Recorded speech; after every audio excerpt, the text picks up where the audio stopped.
Did we get any emails? I haven't looked at No. it yet. Nope. Oh, man. Our email well has been very dry recently. I know. We haven't made any mistakes recently. Ah. I actually thought about sending us in an email just so we'd have an email, but I leave it anonymous. But I leave it anonymous. But I wasn't that desperate. 1, 2, 3, hit it, boys! Whoa! So get together, have a few laughs. Uh-oh, shit, lady, do I sound like I'm ordering a pizza? Hey, put the freaking gun down on the ground right now. Take your shot across the freaking street and say that door's gonna get you. Hello, and welcome to Where There's a Willis, There's a Way, a film podcast about the multitude of works by Bruce Willis. My name is Kendrick Martin. And I'm Josh Carter. Today we will be covering the film, The Fifth Element, instead of the philosophy, The Fifth Element, which is one of the things that pops up when you search for it on Wikipedia. This movie is directed and written by Luc Besson. If this is your first time listening to this podcast, what we'll do is an in-depth breakdown of a Bruce Willis movie, both from a film perspective as well as his individual contribution. We'll add the movie to our rankings, talk trivia, and whisk the Wheel of Willis. Also, drum roll please. Joining us this week is Rebekah Martin. Hey guys. Hello, so glad you could be here with us tonight. How's it going? It's good. Excited to be here, and I'm glad you guys invited me. Absolutely. Really excited to talk about this movie. I'm excited to hear your opinions. And yeah, I really am completely in the dark as to what you both will think about it. Rebekah, what's your feeling on Bruce Willis in general before we get going? Do you like him? Do you hate him? Do you care for him? Do you want to kiss his shiny bald head? Yeah. Honestly, I feel like I'm pretty neutral on him. Like, none of his movies have ever really been something like jump out at me, but then I usually, when I go back and watch them, I'm always like pleasantly surprised. I'm like, oh, actually, Bruce Willis is not that bad. Well, if I could recommend Hudson Hawk to you, your tune may change, and you will now be in love with him. Okay, we will never good. shut up about that movie. Yeah, I'm gonna be a Hudson Hawk stan for as long as I can. And this rest of the episode will be in rhyme. All the time. I don't know. Josh, that's a crime. Oh my gosh. Kendrick, you're such a slime. I'm miming, right? Okay.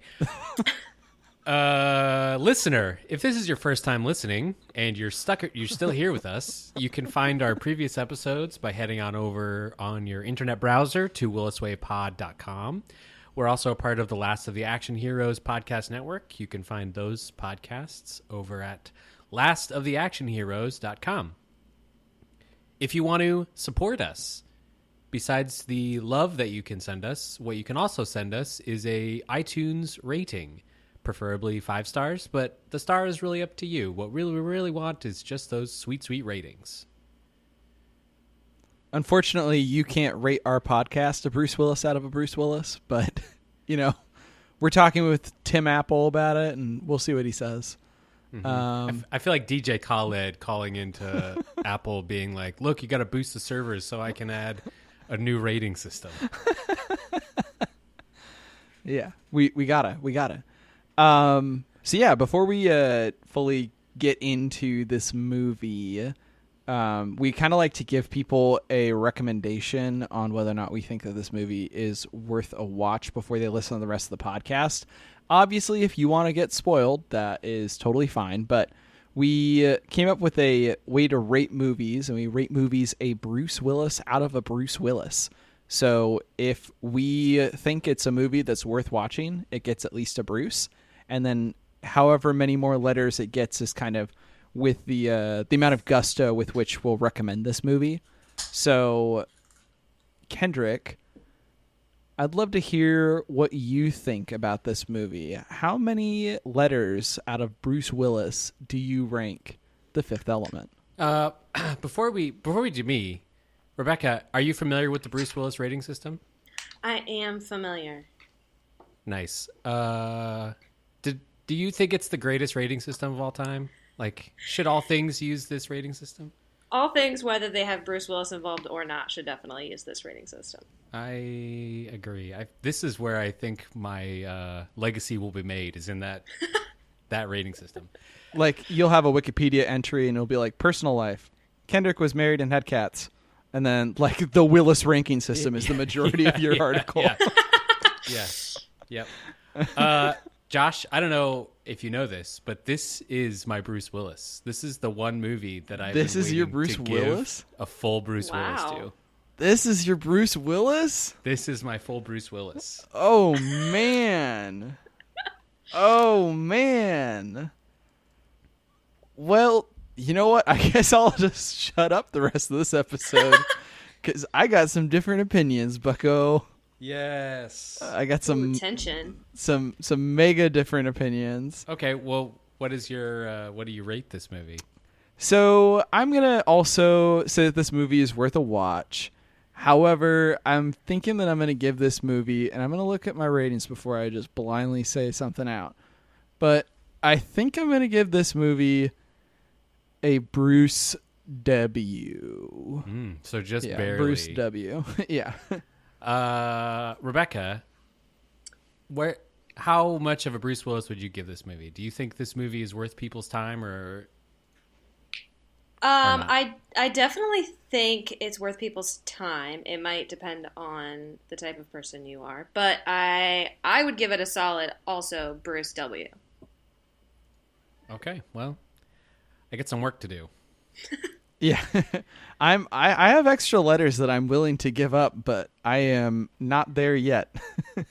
Not even close.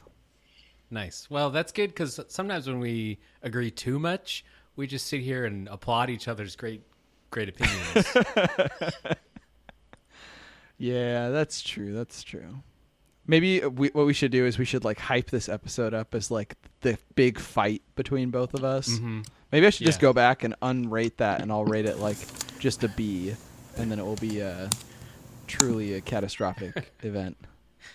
Or what's his first name? Walter? A Walt. Or something? I'll give it a Walt. Okay.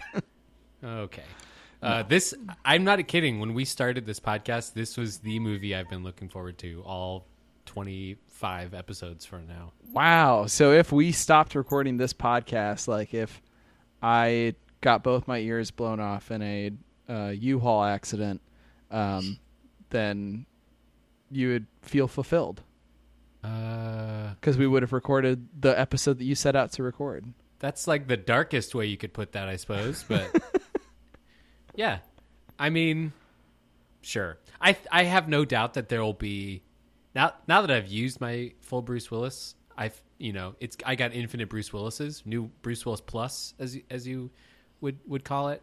So maybe if we find other great movies, I'll feel more comfortable using it. But so are you equating this with like your virginity? Like it's a really big deal the first time you use it, and then like from then on out, you're like, yeah, well, I mean, I've already given a Bruce Willis out to something else. So I was thinking of it that way, but your analogy works. Before we continue diving in, Rebekah, do you have a favorite Bruce Willis movie? If you'd asked me that a few weeks ago, I probably would not have known, but I've been listening to you guys, and I listened to the Pulp Fiction one, because honestly, I forgot Bruce Willis was in Pulp Fiction, so being reminded of that fact, it would be Pulp Fiction, for sure. Nice. Yeah, Pulp Fiction's one of those where I feel like it gets a really positive reception whenever it's talked about.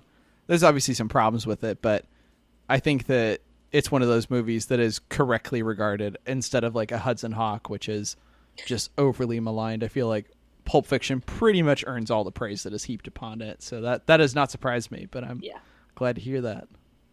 Yeah, and I also think that the problems we had with it are analyzed and talked about. So totally. Whereas Hudson Hawk is just not talked about at all. Maybe we should just start a Hudson Hawk spin-off podcast where we just talk about that movie. I could honestly do like a minute-by-minute breakdown of Hudson Hawk, I think. Honestly, Yeah. the little bit you guys have talked about it is making me want to watch it, and I've never even heard of this movie. Well, you are in for a treat. Okay. So here's the pitch. So it's a movie that Bruce Willis writes based on a jazz song that he and a buddy came up with, where they came up with this character named Hudson Hawk before they came up with the rest of the story. And then they're like, what if he's like a cat burglar spy character? They're like, yeah. So it's an absolutely ridiculous movie, totally campy, totally over the top. Every single character is played at an 11, and Bruce Willis has a character that his secret superpower is that he knows the length of songs and he can sing in perfect time. So whenever he does a heist, he knows exactly which song to sing based on the amount of seconds that they have to do this event. And Richard E. Grant is in it, and he is phenomenal. And who else is in that movie, Kendrick, that's just amazing? David Caruso. Oh, yes. Oh, wow. Yeah, so this movie, it is bonkers. Like, if there's ever a movie to, like, sit down, have a couple sips of something or other, this is a movie to do that. But I think that if you are down to watch, like, think the 1960s Batman movie, but on something, and just going off the walls even more so than that campy, like, disaster / masterpiece, I think that you'll be in for a treat. Wow. Okay. What's funny was you could have been describing The Fifth Element when you first started out with. I know, that's what I was campy, thinking. over the top, everybody's playing at an 11. That's exactly what I was thinking. I was about to say, and you didn't like this movie? Yeah. But enough about The Fifth Element.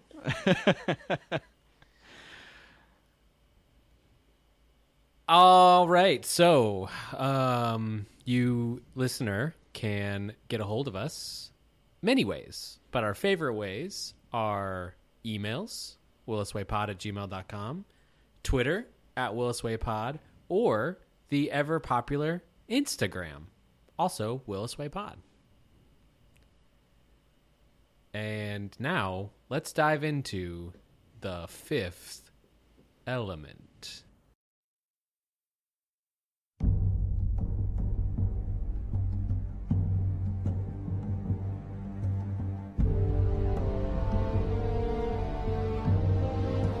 Every 5,000 years. Remove the shield. When the 3 planets are in eclipse, the black hole like a door is open. Evil comes, spreading terror and chaos. There's nothing that can stop this. There is only one thing. Perfect. The Mondachiwan have in their possession the only weapon to defeat evil. 4 elements. Gathered around a 5th.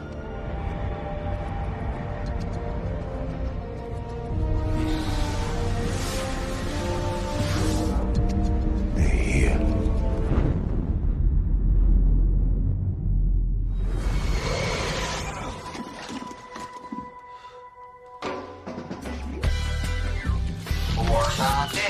Hello.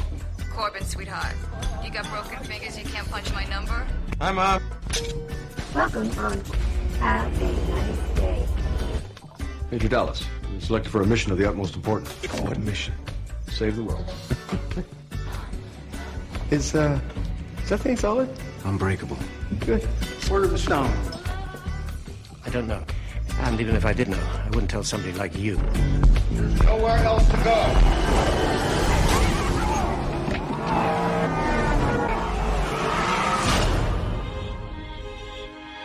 Who in God's name would do such a thing?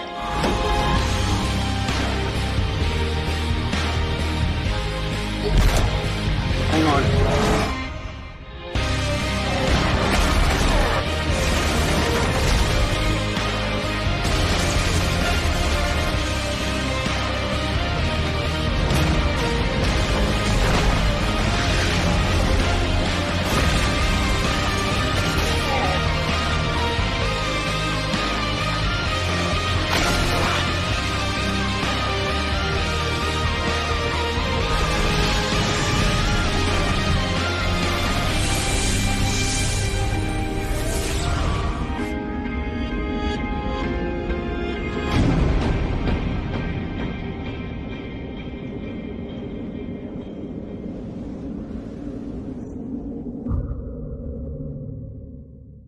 That audio was from the trailer of The Fifth Element. I'm going to read the description from IMDb.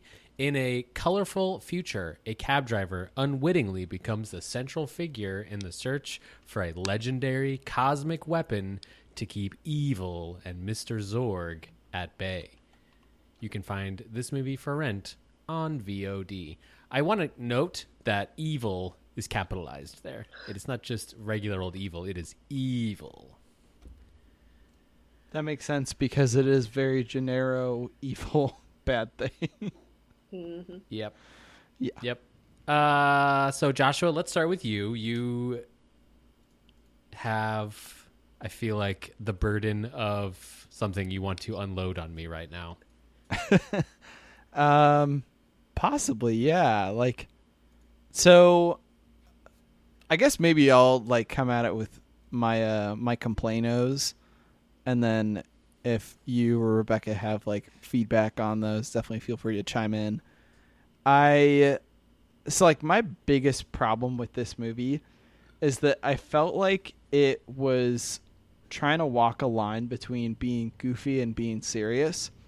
Like the core part of the movie is essentially a MacGuffin chase, right? For like the box of stones or whatever, the Infinity Stones, the elements. Mm-hmm, mm-hmm. Yeah. So it's a MacGuffin chase, but there's like way too much plot in this movie. And like the brilliance about a MacGuffin chase is that you can really just showcase the characters because the plot can be pretty simple. Like, this is a thing that needs to be got, and 4 people are chasing after it. End of the essential part of the plot.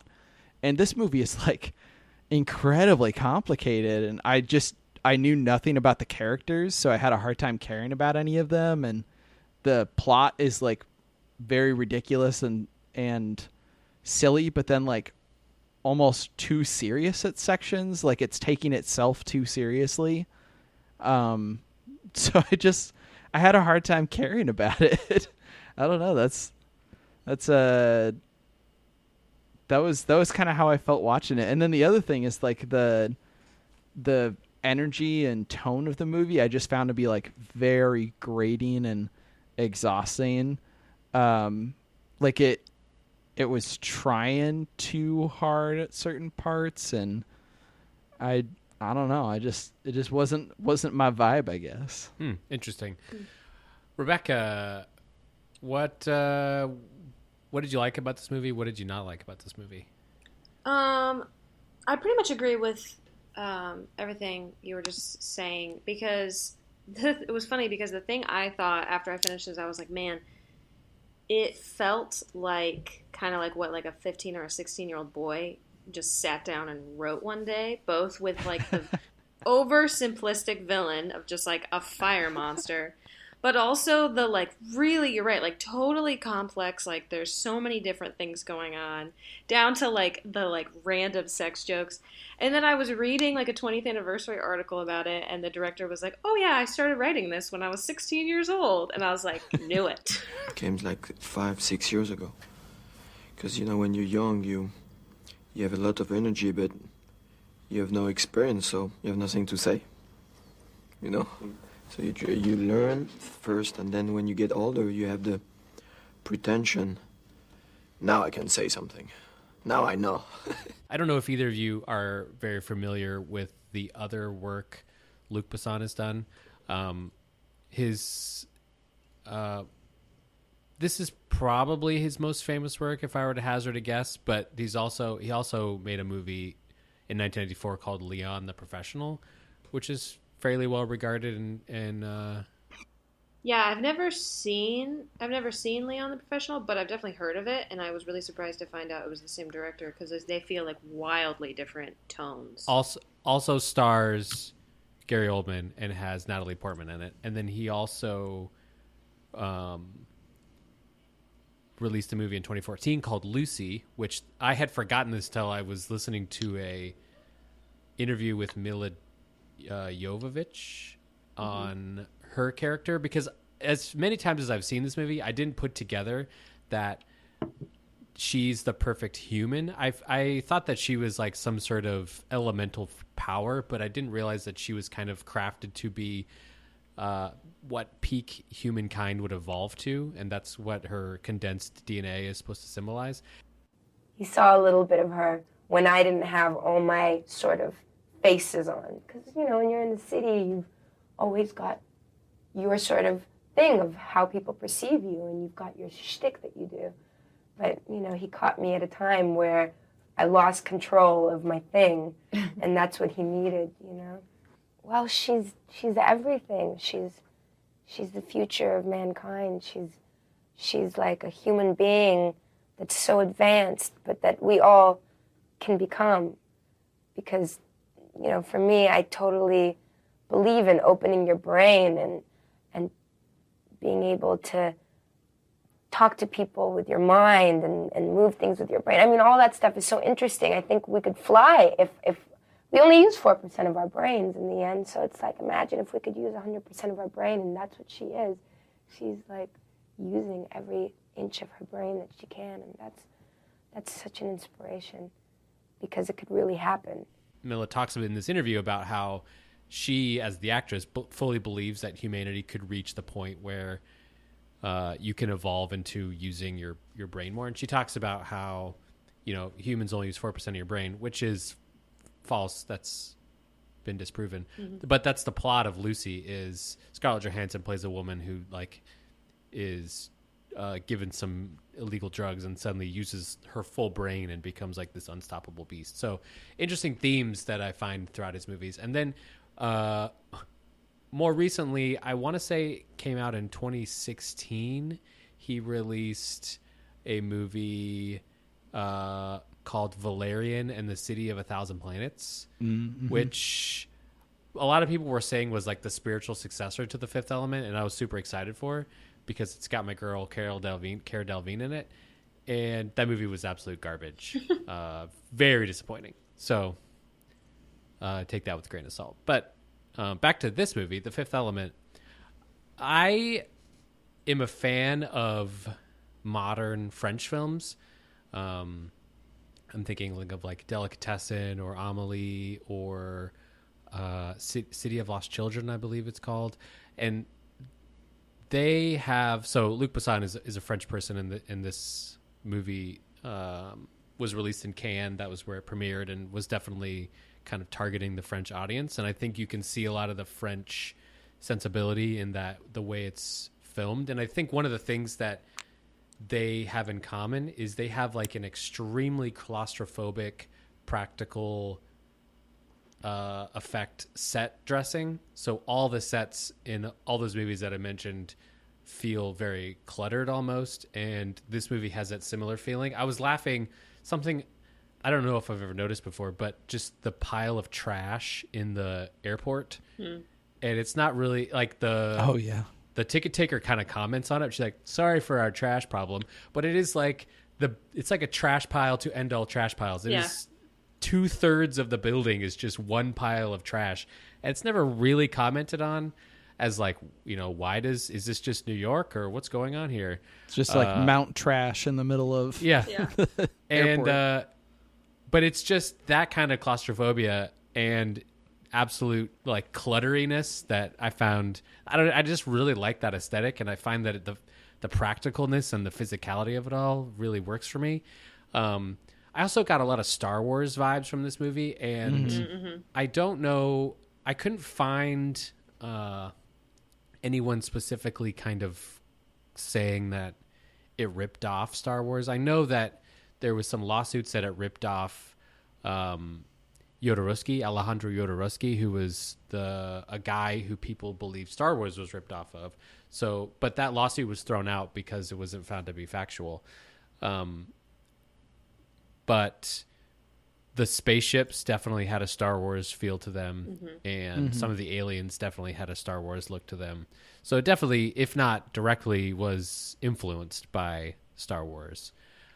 It's funny that you mentioned that because I picked up on like a lot of different things that I remember from the Solo movie within this movie. Like a lot of that airport has pretty similar vibes with the stuff that's in Solo. A lot of different things, and like how dirty everything is pretty reminiscent of Solo. So that'd be kind of funny if, like Star Wars OG inspires The Fifth Element, and then The Fifth Element in turn kind of inspires the look of Solo. That's funny. Yeah. I didn't look. I watched it on YouTube Movies on VOD, and I didn't look to see if it was a remastered version. But I thought that the special effects and the look of it was very well, still held up very well. Presumably it had been remastered somewhat, but I thought it all looked really good, even the spaceship scenes. And yeah, I read that they used a lot of practical stuff in terms of they didn't ever do anything on a green screen for the actors, is what they said. But then obviously, like, there's CGI added on, but I think they really tried to be as practical as possible. Yeah. And I think that comes across for sure. Like, I don't really have any issues with the art direction of this movie, and I mentioned it in my review that I left for it on Letterboxd, but I do appreciate how visually striking this movie is and how it actually has a visual identity. You could look at almost any frame from this movie, and if you're familiar with it, recognize what it's from. And I think that that's something that you don't get from, like, Striking Distance or the Last Stand or any of these other, like, even Die Hard 2, like, kind of middling action-y movies. This movie has an identity. I just didn't like that identity. No, that's fair. Another thing talking about the visual aesthetic is the use of the color orange, and I really like the color orange. My water bottle is orange, my car is orange. I love that color, and not only is your favorite president is orange, Oh, get out of here. I'm sorry, folks. We've lost Josh. His connection appears to have dropped. He got into an accident and lost both of his ears. What's that? I can't hear you. A U-Haul just ran over both my ears. But this movie loves the color orange. So not only is her hair orange, her outfit in the latter half of the movie is orange. Bruce Willis's character of Corbin Dallas wears a lot of orange. It's usually sunset frequently in New York, so that everything is orange hued. The general costumes are very orange. So I thought I love that use of color. I thought the costumes in general were really fun and inventive. Mm-hmm. I love how this is not the only movie to do this, but people in the 90s knew that the police in the future were going to be heavily armored. They just assumed that heavily armor was going to be like cardboard boxes looking and you would walk like robots, because the armor looks so impractical and they look like they're wearing just buckets on their head. But it is so funny to me. I mean, honestly, all of the costuming in this movie is pretty impractical if we're going to review it by that standard. Oh, yeah. I just get like nothing but Power Rangers or Super Mario Bros. Movie vibes from everything in this movie. Yeah. This movie had a pretty big budget too. I think that, it wasn't like for lack of trying, but, and Gary Oldman's whole entourage and their plastic head tops. Yeah. God. I just loved it all. Gary Oldman is playing, full form here. Oh, I read in the IMDb trivia that he played his character as a mix between Bugs Bunny and then presidential candidate Ross Perot. Yeah, I read that too. Wild. Yeah, having watched some of Ross Perot, I'm like, actually, I believe it. That's funny. I just rewatched it again yesterday, and I was like, man, his accent is really just kind of an interesting choice here. It's like half drawl, half like well-to-do, kind of a unique accent. Yeah, it's like apparently Moira he from can't. Schitt's Creek. Oh, totally.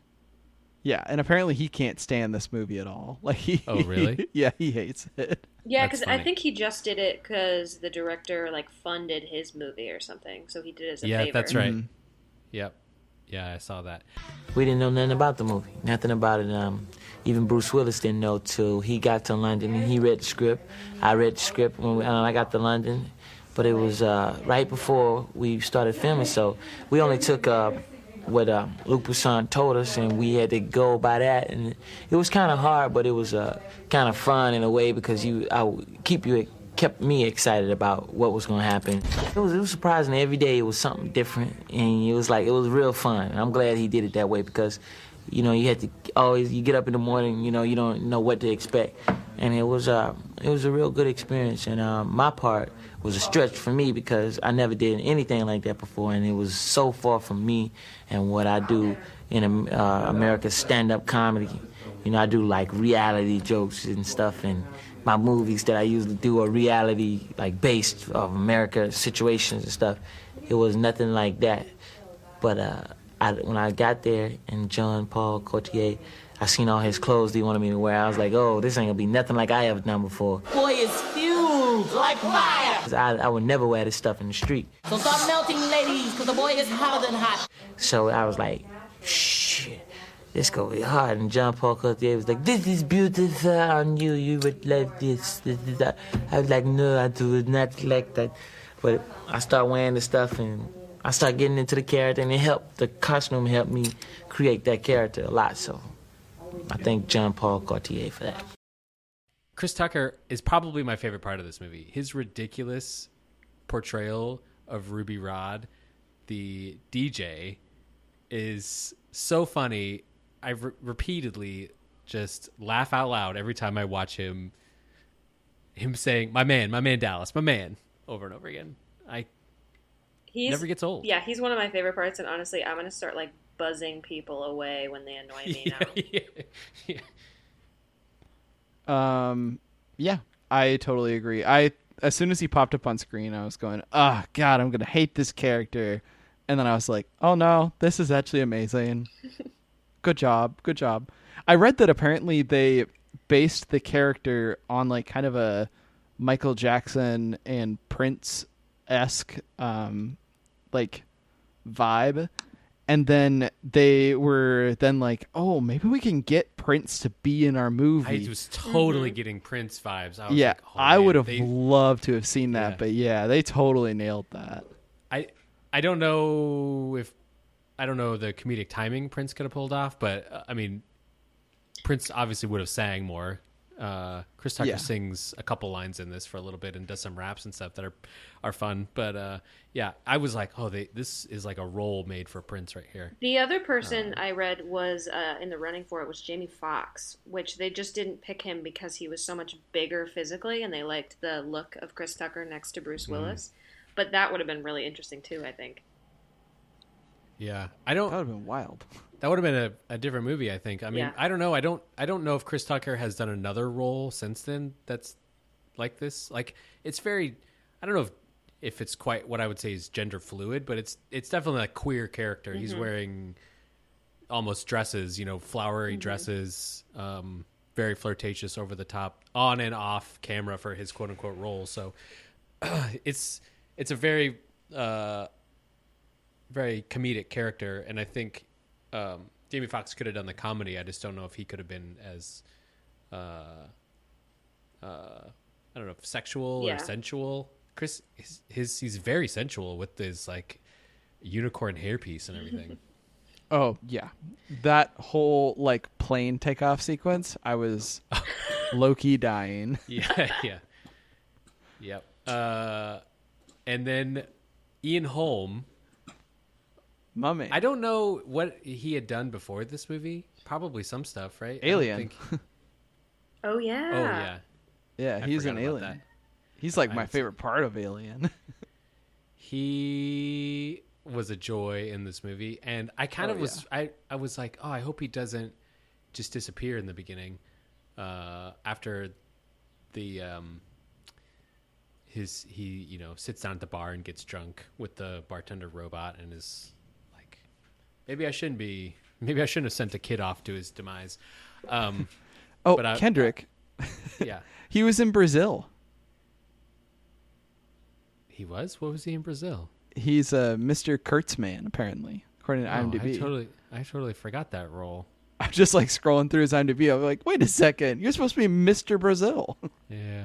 I don't know if I would say Mr. Brazil, but you could. That was my father. Captain Brazil. Sorry. So, yeah, loved him in this movie. But so all that to say, I think what I do agree with you that the plot is convoluted, and it's hard to separate myself from the fact that I've seen this movie a half a dozen times at least to have the fresh look of how convoluted the plot is.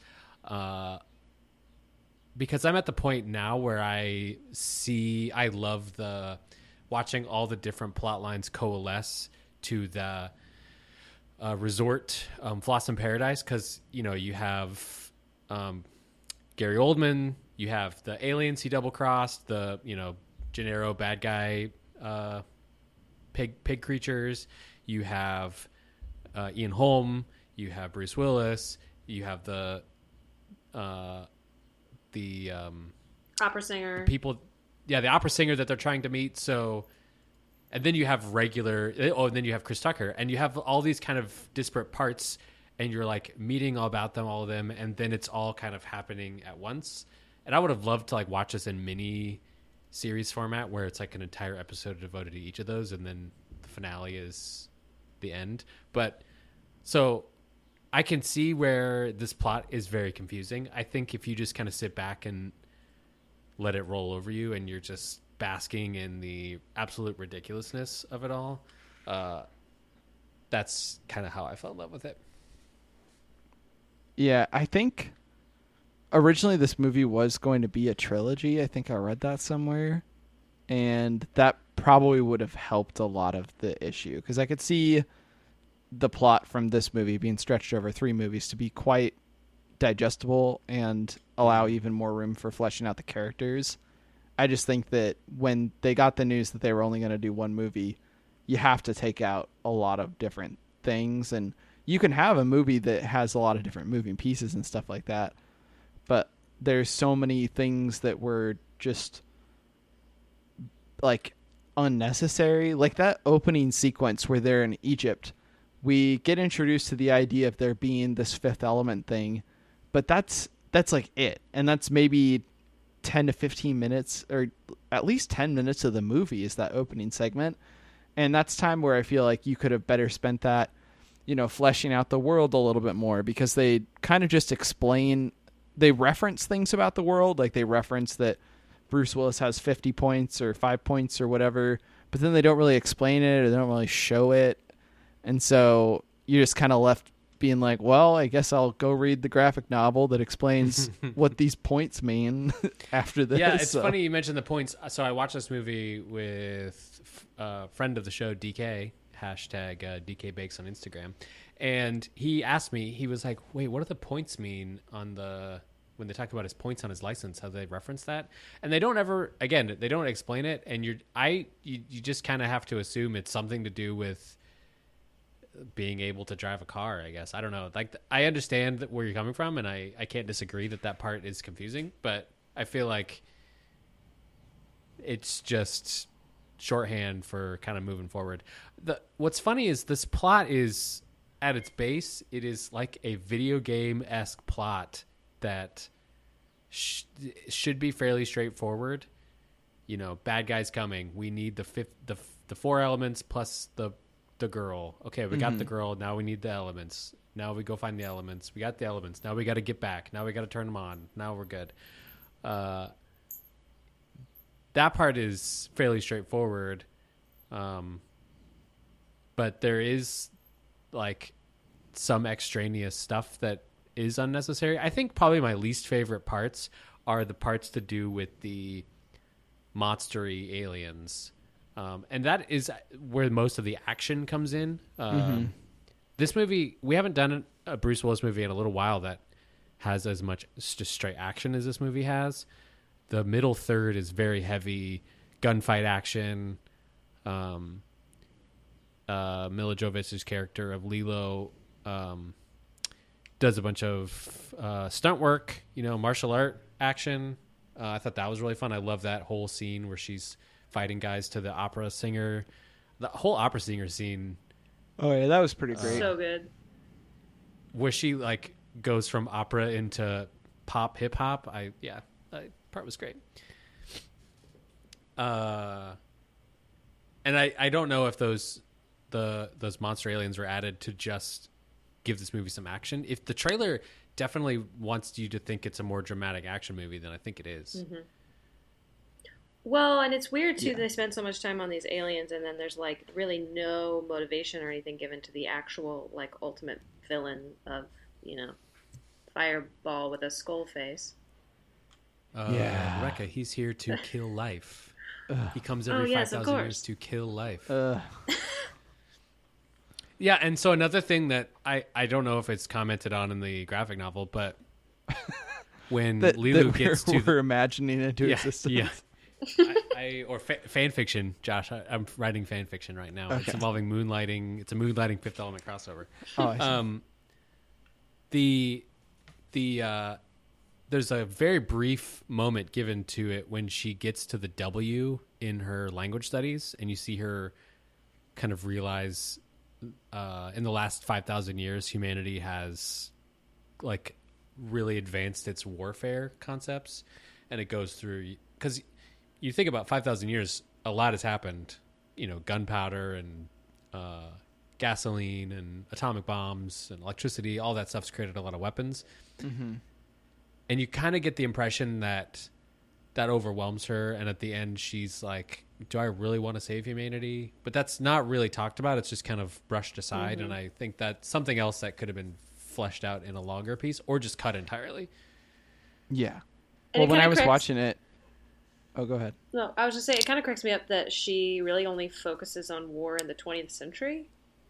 I'm like, oh, interesting that I guess war stopped then. That's pretty good. I know. I was like, what's happened in the last 200 years? Or 300 years. Well, for us now, it's only been about 200 years. Mm-hmm. But so in the next 200 years, we're going to invent extremely fast spaceships, meet untold amount of aliens, and completely pollute the Earth, which... I think we're pretty good on one out of those three. So. Yeah. Good for us. One of the things that I thought was super silly about this movie was its concept of time. And because you're continually never told how much time is passing. And it's just like, repeatedly, they'll be like, oh, we need thing XYZ. And they turn around and someone's handing it to them. Or like the cops are like, we need to call in a flying unit. And it is immediately there. Mm-hmm. Or... they're like, okay, we got to fly to this other planet. Da-ding, we're there. I don't know if that was just a choice or coincidence or shoddy writing or what it was, but I thought it was pretty wild that we're kind of supposed to feel the pressure, the surmounting pressure of Expando Ball evil, but... We're never told like how much time anything takes. Speaking of time being different in different places, I like that New York's like in like the 24th century, but Egypt is still in like 500 BC. It's just like desert. I know, guess. but yeah. There's like no city, no nothing, just desert. Yep. I mean, even today, when you see those pictures of the pyramids, they never show you that the pyramids are in a metropolitan city. Yeah. So there's a city right around them. Mm-hmm. Yeah, good point. Something else I was going to bring up about Big O Ball bad guy is it felt like a C tier level Star Trek villain from like an episode that Picard would have to talk to and show the humanity of people and stuff like that, or they'd have to like transfer their computer core to them, and then they'd be like, oh, humanity is not worth destroying after all, and then fly off into the distance. Pretty sure that actually is an episode. Yeah, but anyways, I just found it impossible to care about this thing because, like you're saying, Kendrick, it kept doing these like weird time jumps, and so they'd be like, the world is about to be destroyed. Time to take a 3-week vacation to this other place or whatever. Yeah. And like, it doesn't matter until it does at the very end. And then when they're at the end of the movie and they're like, this thing is going to reach Earth in 30 seconds. I counted and it was like a minute and a half. And you're like, what? Well, What? Also, when the bomb is counting down on that cruise ship, it gets to 0, and then 2 more seconds pass, and then it blows up. Yeah. I think what I love about this movie the most is its great world building and ridiculous characters, and the plot is just not worth it. Like bad guy does bad things, good guys do good things. That's about it. Yeah. I just wanted a smidgen more characters. It is a real bummer we don't know Gary Oldman's, his reasoning. He seems to be the most wealthiest and powerful man on earth. We're not really told, but he's going to believe that he's future Jeff Bezos. Yeah. He's after Jeff Bezos comes back to Earth, he's going to have no hair. Well, I guess he already has no hair. He's just going to put a piece of plastic on his head. Yeah. I thought it was interesting. I don't know if you noticed this, but you remember in our moonlighting discussion, we talked about consent and the 80s concept of consent and how Bruce Willis in Moonlighting kisses Sybil Shepherd until she finally lets him have sex with her. And in this movie... Classic. In this movie, he kisses Lilo when she's passed out, and she points a gun at him, and then he goes, I should not have done that. And then she says in her language, like, do not kiss me unless I give you permission. And I was like, oh, how far we've advanced in 10 years. Yeah, that honestly, is true. Yeah, I was honestly pretty surprised by that whole discussion that way as well. That it went that way instead of being like, how great, he kissed her. However, this movie did help originate the trope "born sexy yesterday." Yeah, literally. The whole it did. Yeah, and that's another Luc Besson trademark is of the femme fatale, kind of the female character who one of man strong, woman pretty. That's like how you describe his characters. Classic. Yeah. He actually went on to marry Mila Jovovich, which is interesting because I think he was much older than her. But then Bruce Willis was also 20 years older than her in this movie as well. Was what other movies had she done before this? Much of anything? I don't think anything really because she was only 20. It looks like she did some TV spots and some short films before. But yeah, this was pretty much it. Oh, she was in Zoolander? I forgot about that. I haven't seen that movie in a long time. It's funny, Josh, that we are so divided on this movie because critics also very divided on this movie. Oh, yeah? So it got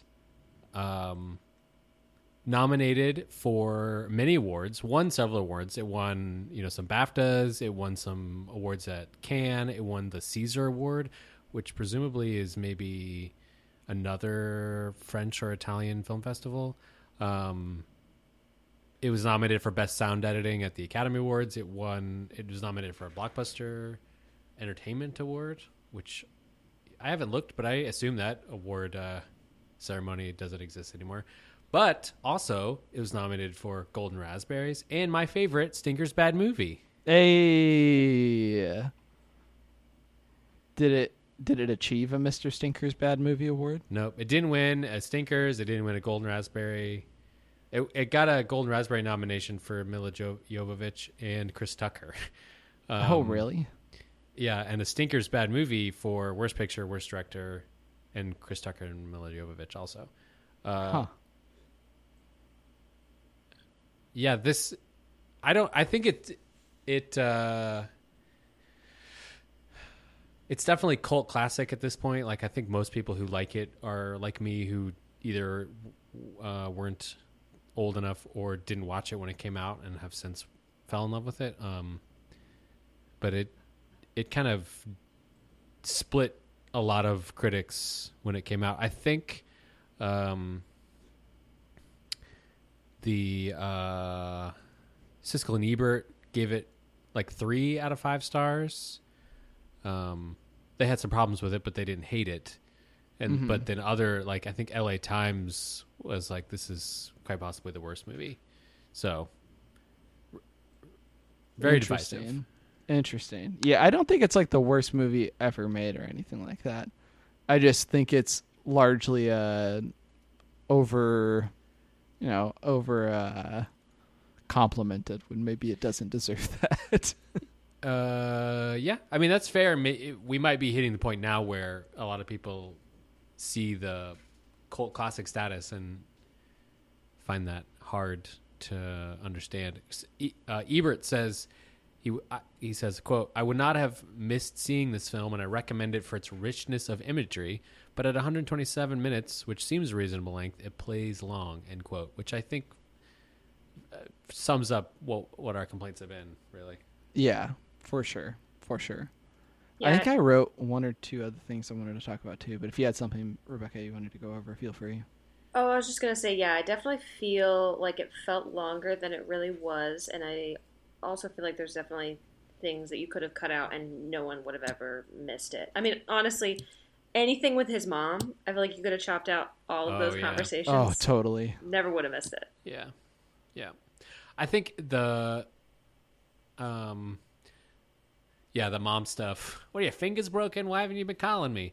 All that stuff could have been pulled out. And then a lot of the stuff with Gary Oldman, which as great as it is, it didn't really add to the character. It was just kind of Gary Oldman chewing scenery with those kind of pig monsters, the gun sales and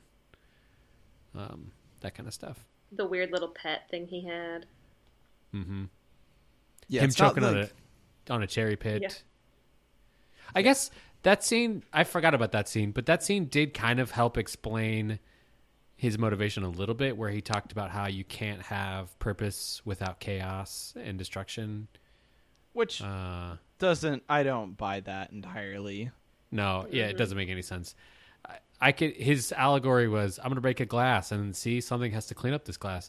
But if you destroy everything everywhere, well, I don't know where you're going to go from there. Yeah, I never really understood what he was going to do with all the money he was apparently getting if everything was destroyed. Yeah, I don't know.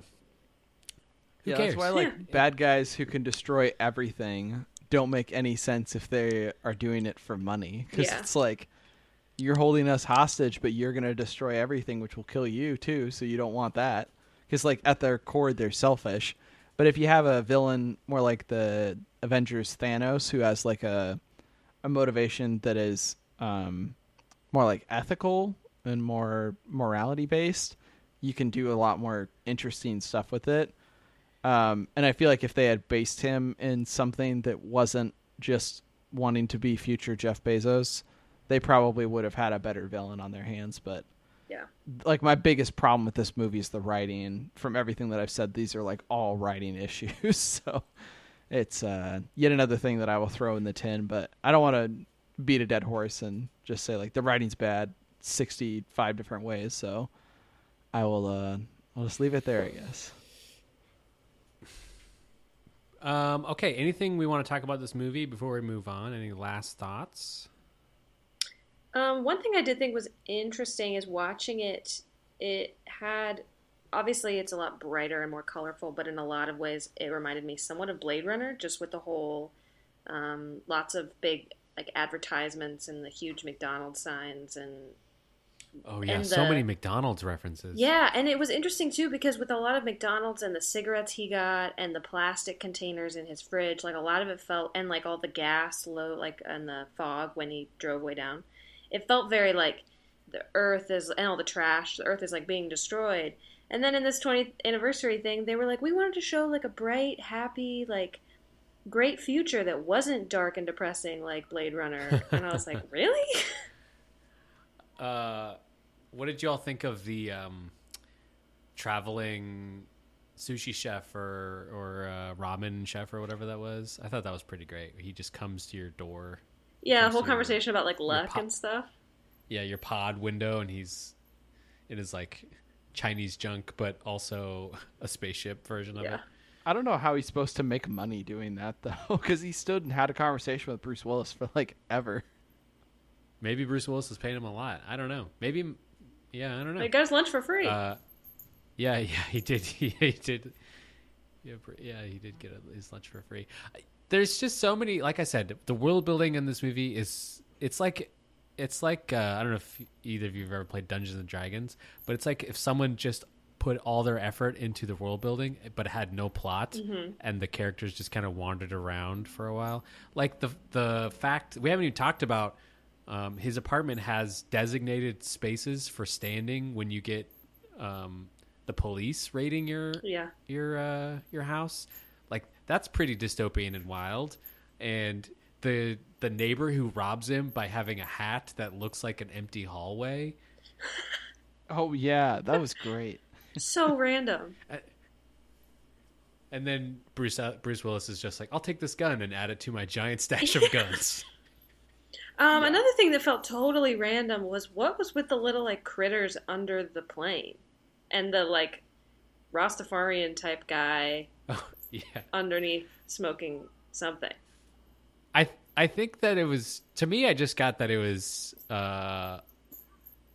they were making it as if it was just an airplane. They wanted to go like complete airplane goof instead of any sort of spaceship, Star Trek-esque spaceship or even Star Wars-esque spaceship. And those are just the guys, out there filling up the plane. The killing of critters, I don't know.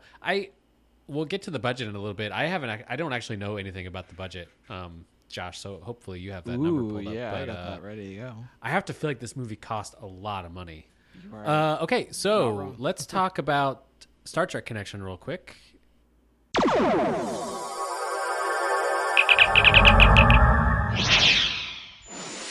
That's all right with you too. So if this is your first time listening, one of the features of the Where There's a Willis, There's a Way podcast is we help you by finding the way you can connect this movie to Star Trek, which I know is probably really helpful for everyone out there who needs everything to connect to Star Trek. So with that said, the one connection I found was a man named John Neville.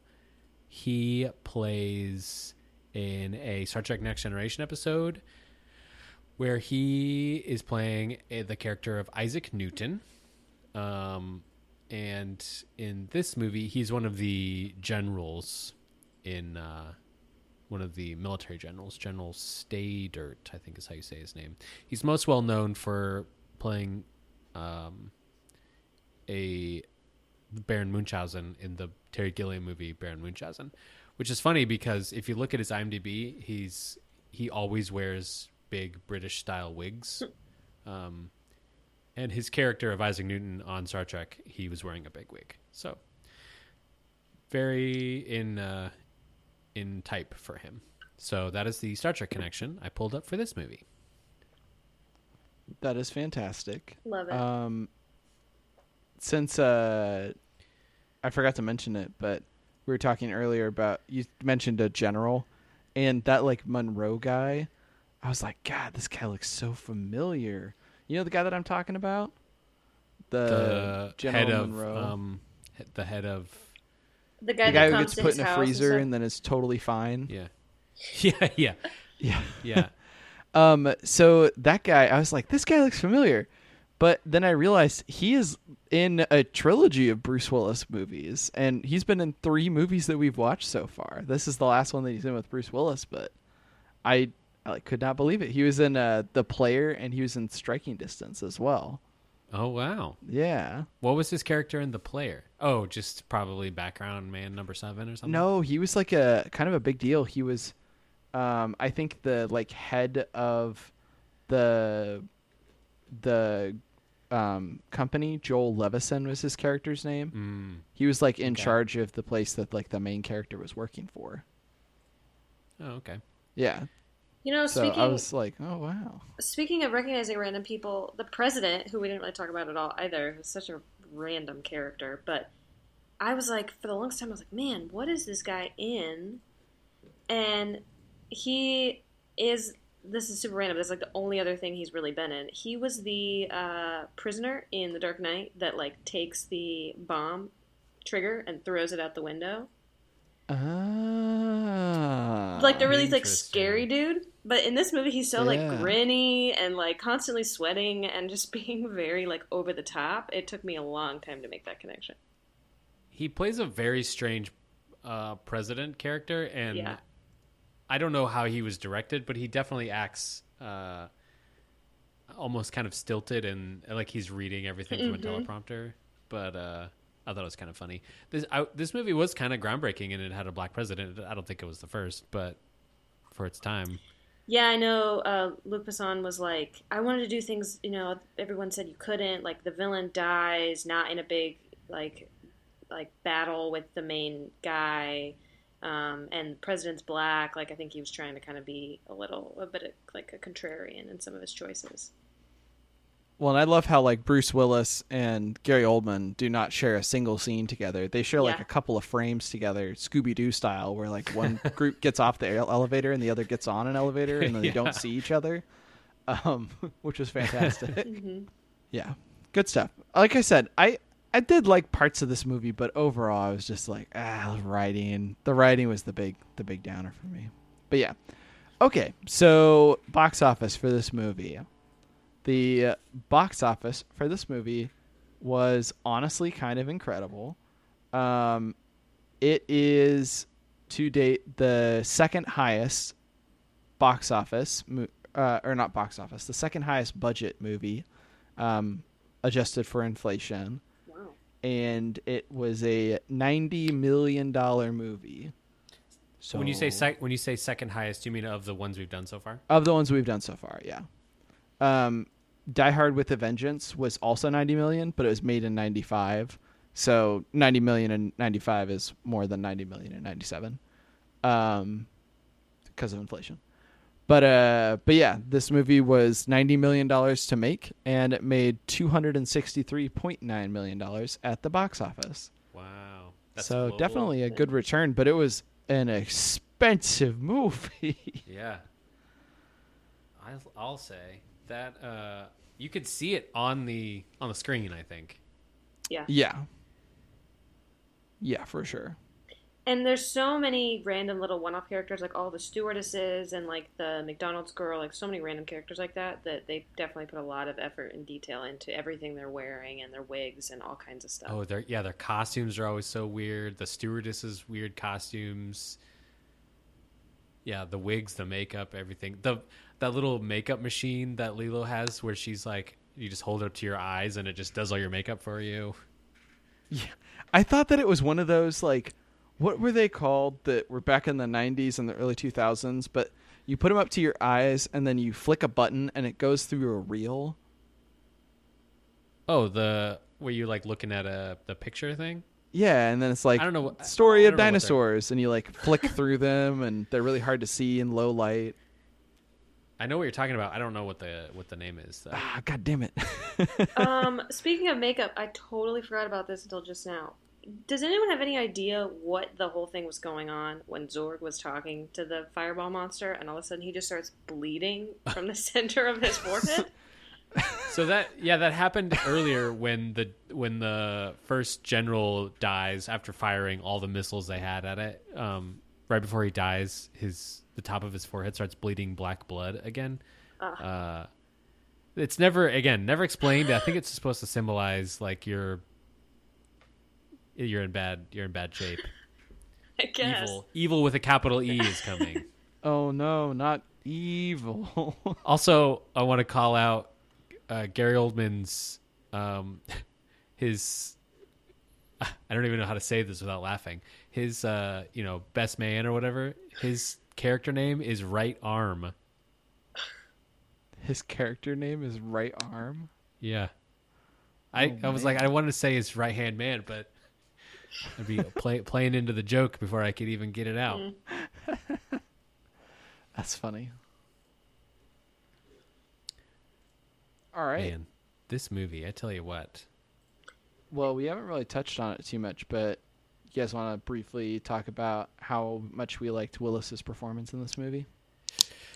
Yeah. So so when I was talking earlier and I mentioned the awards this movie was nominated for and got, I found it striking that Bruce Willis did not get any, like none of those stinkers were for him. And I don't think any of the positive awards were for him either. And I don't know if that's because he's playing the same character we've seen him play in the like the Die Hard movies and some of the other action movies. He's playing a kind of hard-boiled action star, former, special ops military, very good at his job. We have pretty much everything you'd want from a Bruce Willis movie, from smitten, like able to show a softer side, but also got great one-liners, freaks out, gets upset when his job goes sideways, scrambling to try to solve the problem in his apartment where he has to hide people in the freezer and the shower and the bed. And I really liked his performance in this. I don't know. What did you guys think, Rebekah? I think that he, besides having kind of some unique clothing, he pretty much was probably the most like normal person in the movie. So he doesn't pop or stand out as much as everyone else, but I kind of feel like that was perfect because I think he needed to be that so that they could shine a little bit more, because they had such unique other characters surrounding him that I think it really actually worked well that he was so like straight and narrow and just kind of doing the classic like Bruce Willis thing and not taking too much attention off of like a Chris Tucker or a Milla Jovovich. One thing we didn't really touch on was for a large chunk of this movie, Milla Jovovich's character doesn't speak English, and she speaks gibberish of some sort, and he's basically doing all the conversation and letting the audience know kind of what's going on.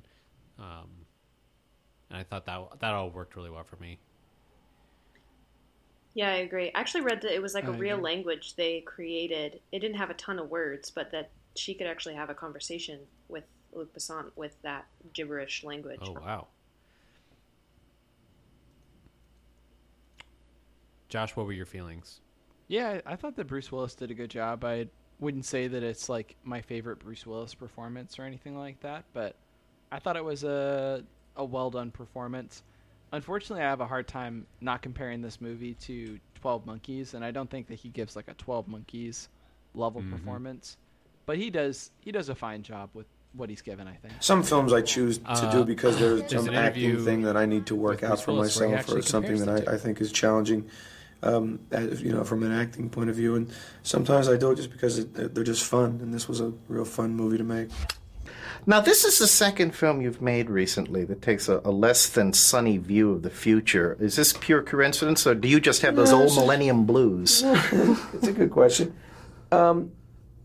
No, this is, I think compared to 12 Monkeys, which was a very dark view, a very dismal view of the future, this was more, I did this picture not so much for the science fiction part of it, but just because I wanted to work with Luke. It just seemed like it would be a big fun ride to go on, and have all these big toys and fun and get to kiss the girl and everybody lives happily ever after and we save the world. I don't want to give the end of the picture away, but it just seemed like a good idea. It seemed like a lot of fun. Well, it certainly has paid off for you in spades. Well, thank you very much. Congratulations. It's good to see you again. Always nice talking to you.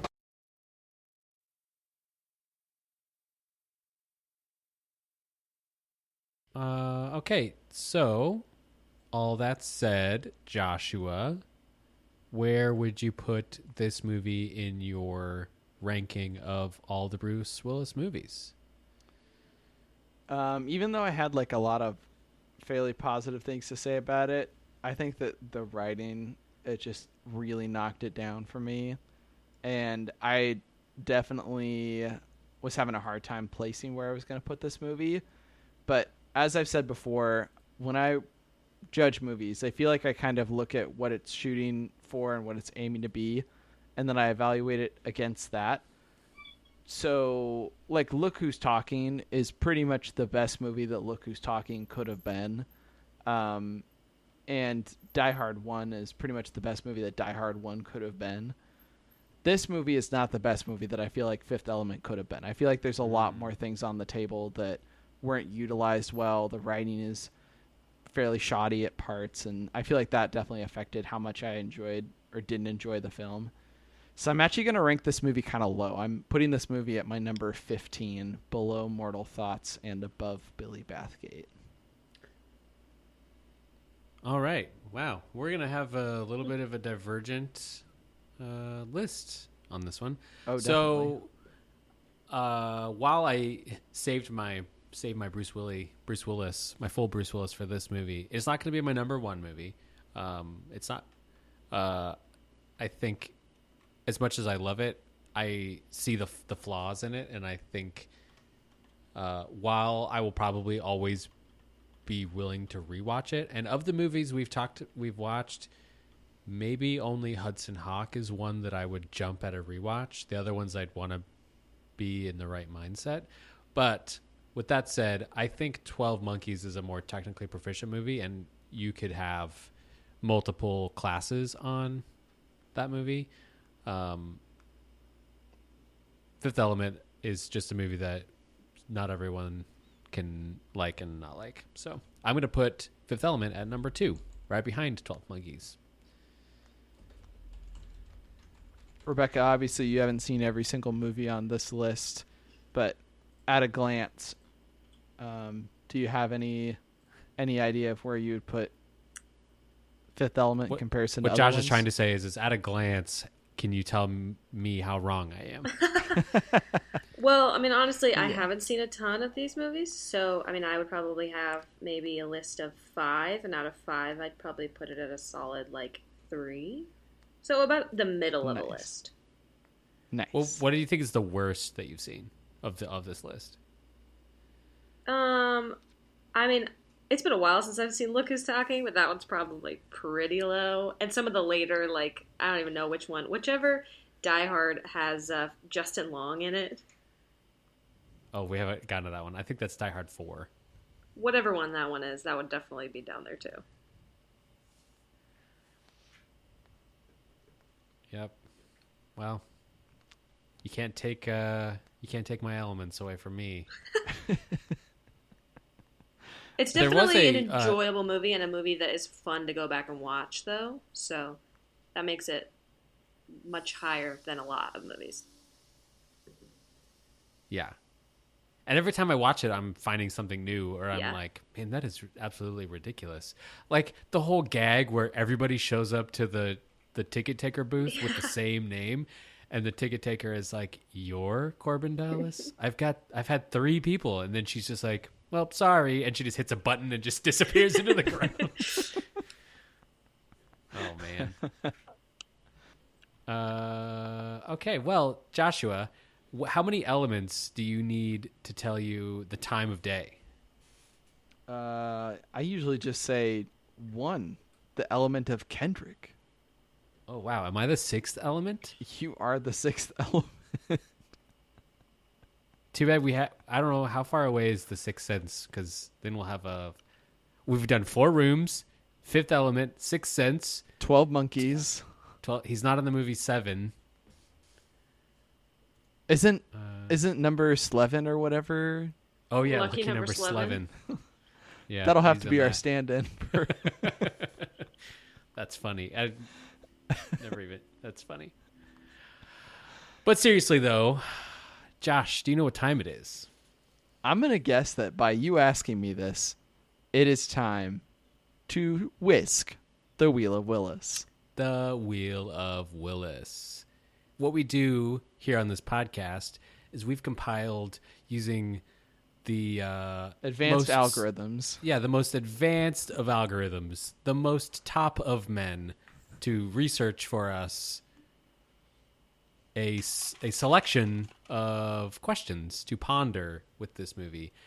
And if you want to be one of those people who suggest suggestions for the Wheel of Willis, we would love them. We try not to reuse these suggestions, so we ask that if you have any ideas for what to add, you can shoot us an email, williswaypod@gmail.com, and just tell us what weird questions you want us to ask ourselves about each of these movies. And if you know what your idea of the 7th element would be, you can tweet at us at williswaypod and use the hashtag the 7th element. I'm excited to see that trending at 2. Yeah. Well, do you know what we do every time we spin the Wheel of Willis? Rebekah, I hope you're ready, because every time we spin the wheel of Willis, we say in unison, unedited, raw, and natural, Whisk that wheel! Flawless. Okay. Would you rather give this Bruce Willis a makeover or let him give you a makeover? Do you think we could use the futuristic eye makeover device, or we have to do it in? I'm going to say it's like a YouTube challenge. Let Bruce Willis do my makeup. I would let him do my makeup or my face, whatever that may be. Trim my beard. Give me orange suspenders. Rebekah, what about you? I would totally let him do a makeover on me. He's got the cool jacket with the super big shoulder pads and the orange, like the bleached hair. I'm into it. I'd totally let him give me a makeover. Yeah, I'm gonna also agree, because if Bruce Willis messes me up, then bummer. But if I mess this Bruce Willis up, I feel like he could kill me or throw me out of a window or something. So he'll stick you in the freezer. Yeah, I'll get stuck in the freezer or have to hide in a bed and get saran wrapped. Because who doesn't love smelling their freshly preserved bed from the morning? God. Oh man. Oh man. As Kendrick mentioned earlier, if anybody wants to rate us on Apple Podcasts, we would love that. You can head on over to Apple Podcasts and then just search for Where There's a Willis, There's a Way, and leave us a little review.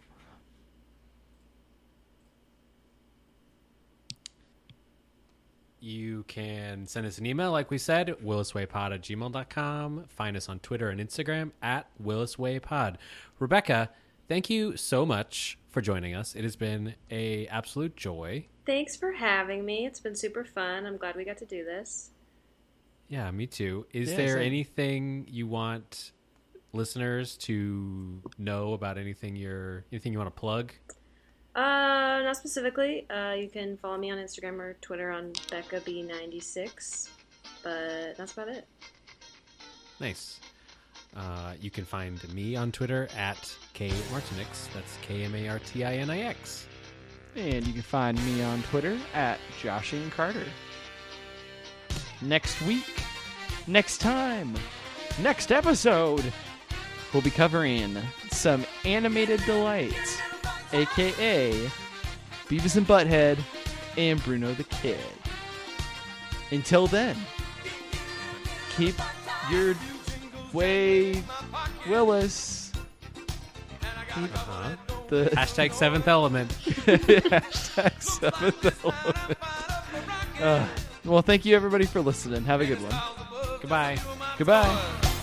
Oh, yes, it's